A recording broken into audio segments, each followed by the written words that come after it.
This is Autoline Daily, the show dedicated to enthusiasts of the global automotive industry. The high cost of manufacturing EVs, Tesla's price war, and a weakening of economic conditions are forcing legacy automakers to start taking drastic actions. Let's start with Ford. It's backing away from its EV partnership with Volkswagen. In fact, it looks like Ford is going to shrink its footprint in Europe altogether. In 2020, Ford and VW announced a partnership to make several electric models using VW's MEB platform, as well as develop autonomous vehicles with Argo AI. But last October, they both gave up on Argo, and now Ford says that its next generation of EVs will switch from VW's MEB platform to its own. And we've seen this happen before. In 2019, Ford and Rivian were going to jointly develop an electric truck, but Ford backed out when it believed it could develop a better platform on its own. Another factor in Ford's thinking may be that electric cars wearing the VW logo haven't exactly set the market on fire, especially in China. And over the weekend, VW removed its head of design, Joseph Caban, and replaced him with Andreas Mint, the chief designer from Bentley. And since Ford's EV platforms are developed in the US, it's going to slash its product development work in Europe, mainly in Cologne, Germany. Reuters reports it will cut 3,200 jobs, mostly in product development, which will probably save the company anywhere from $400 to $500 million a year. But Germany's powerful union, IG Metall, promises it will take actions that will seriously impact Ford throughout Europe if it actually axes those jobs. But union threats or not, legacy automakers will have to figure out how to slash costs if they hope to be profitable with electric vehicles. And Honda is creating a whole new division to only develop BEVs, including cars, motorcycles, and power products. Honda is also consolidating its operations from 6 regions in the world to only 3: North America, China, and everything else, including Japan. It's also carving its strategy group out of its administrative operations to move faster on its strategic plans. Just like Ford split off its EV operations called Model E and Renault split off its EV ops under Ampere, legacy automakers are starting to face up to the fact that the old way of doing business isn't going to work anymore.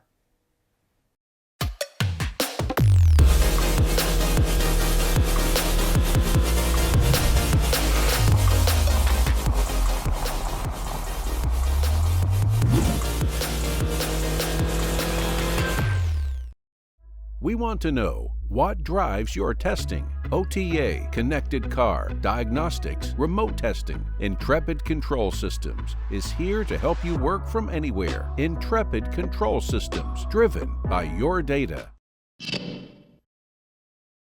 A lot of you complained in the comments section yesterday that Aptera is not offering DC fast charging. Well, it looks like they heard your complaints. Due to overwhelming criticism that its 3-wheeled solar EV would not have DC fast charging capability, Aptera quickly reversed course and said yes, it will have it.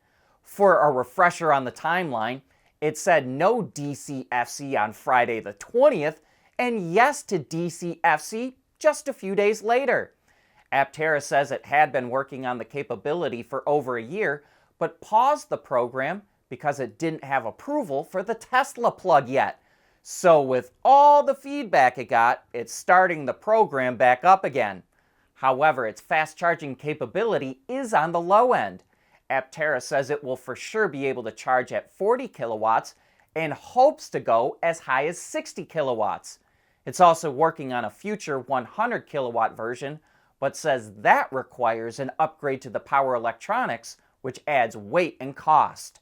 Aptera does not give any charge times for using a DC fast charger.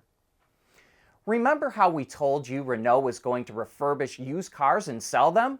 Well, now it's taking that effort global. This year it will start selling second-hand vehicles from a range of brands around the world under the name Renew.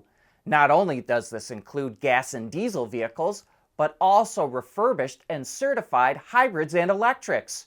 Renault says it wants to become the leader in used EV sales. Demand for used vehicles is up and so are prices, so it could be a good source of revenue. We think Nissan is probably working on a mid-size electric pickup. Its chairman of the company's advisory board, Tyler Slade, told Automotive News, quote, "It's logical to bring an electric version," and he's talking of the Frontier. He added that dealers are asking for one and that EV pickups offer lower cost of ownership compared to ICE. And you don't typically hear an executive making comments like that unless something is already in the works. And you better bet Nissan is not the only one. GM, Ford, Stellantis are all likely eyeing the midsize EV truck segment, and companies like Radar, which is part of Geely, could have early mover success with its RD6 that has roughly 250 to 400 miles of range on the Chinese cycle and starts at under 25 grand. And Chinese brands will probably grab 70% of the Russian car market unless things change, says Russia's Auto Dealer Association. And it hopes to turn that around with a strategy that includes updating an old V8 engine and onshoring materials and components that were cut off after Russia's invasion of Ukraine. And when we say old, we mean old. That V8 engine came out in 1963 and only developed a maximum of 138 horsepower. Today we have four-cylinder engines with half the displacement that produce more power. And that Russian V8 will likely be used in a local car with up to 80% domestic content, but it won't be out until 2025 at the earliest. At Schaeffler, we pioneer motion. Electrifying mobility, manufacturing smarter, reducing CO2 emissions, making energy production clean. Schaeffler pioneers motion to advance how the world moves.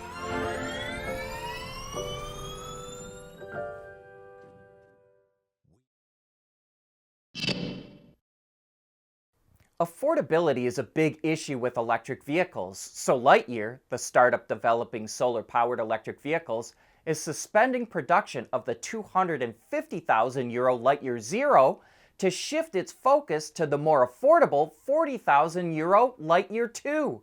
Production of the Zero kicked off last year, but only at a rate of one per week. And Lightyear says it received more than 40,000 orders for the Lightyear 2 from individual customers, in addition to the 20,000 it had from fleet owners. California is a huge market for electric vehicles, and last year the state accounted for 40% of all the zero-emission vehicles sold in the U.S. According to California's Energy Commission, 346,000 ZEVs were sold in the state in 2022, which is about 19% of all vehicles. The Tesla Model 3 and Y were the best-selling zero-emission models, with 95,000 and 94,000 sold respectively. Automakers spend a fortune building prototypes when they're developing new cars and trucks. They have to smash, bash, and crash them to make sure they meet their design specs. But what if you could get rid of prototypes through simulation? That's going to be the topic on Autoline After Hours this Thursday with Michael Hoffman from VI Grade, which has some of the coolest driving simulators in the world. Their goal is zero prototypes. So, can it be done? Tune in this Thursday when the show gets going live at 3 p.m. Eastern Time. And that's a wrap for today's show. Thanks for tuning in.